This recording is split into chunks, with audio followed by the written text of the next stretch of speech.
TV सत्यमेव व्रतम। रामदास कदम यांनी 2009 मध्ये माझ्या विरोधात निवडणूक जिंकण्यासाठी अघोरी पूजा केल्याचा आरोप भास्कर जाधव यांनी जी24 तासच्या टू द पॉइंट मुलाखतीत केला आहे। यानंतर रामदास कदम यांनी त्यांना प्रत्युत्तर दिलं असून त्यांच्याच घरातील महिला काळी विद्या करत असल्याचा दावा केलाय। तसंच आपणच भास्कर जाधवांना तिकीट देण्यास सांगितलं होतं असा दावा करताना त्यांचा साप म्हणून उल्लेख केला। 2009 साली रामदास कदम माझ्या विरोधात उभे होते। ते मध्यंतरी रडत होते म्हणून मी त्यांना झंडूबाम नाव ठेवलं होतं।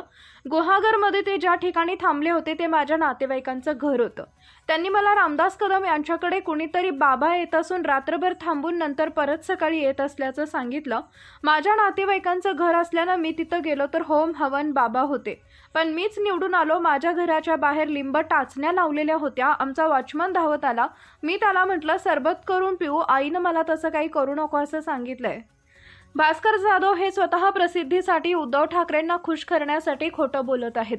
2009 मध्ये झालेली निवडणूक त्याला 14 वर्ष झाली। त्याला अचानक काल साक्षात्कार झाला। मी जिथं थांबलो होतो ते माझ्या नातेवाईकांचं घर होतं। समोरचा उमेदवार घरी येऊ शकतो का?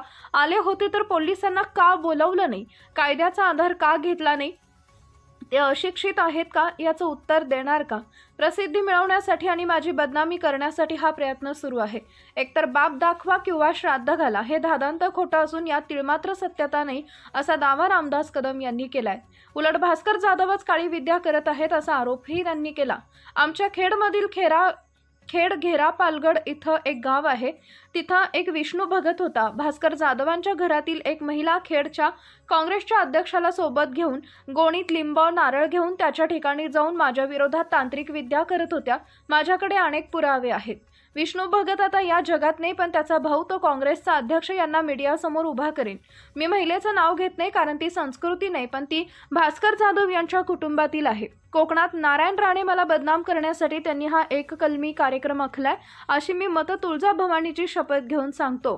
2009 मध्ये मी निवडणुकीला उभा असताना मला भास्कर जाधव नाही तर उद्धव ठाकरेंनी पाडलं।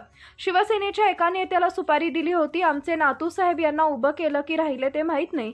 बाळासाहेब त्यांना थांबा, तुम्हाला शिवसेनेच्या कोट्यातून एक विधान परिषद देतो असं आश्वासन दिलं होतं। 2009 मध्ये विरोधी पक्ष नेता होतो। कदाचित बाळासाहेब मला मुख्यमंत्री करतील अशी भीती उद्धव ठाकरेंना होती। उद्धव ठाकरेंना मुख्यमंत्री व्हायचं होतं म्हणून अनंत गीतेला सांगून कुणबी समाजाला माझ्या विरोधात मतदान करायला लावून मला पाडलं हे वास्तव आहे असा खळबळजनक आरोप त्यांनी केला।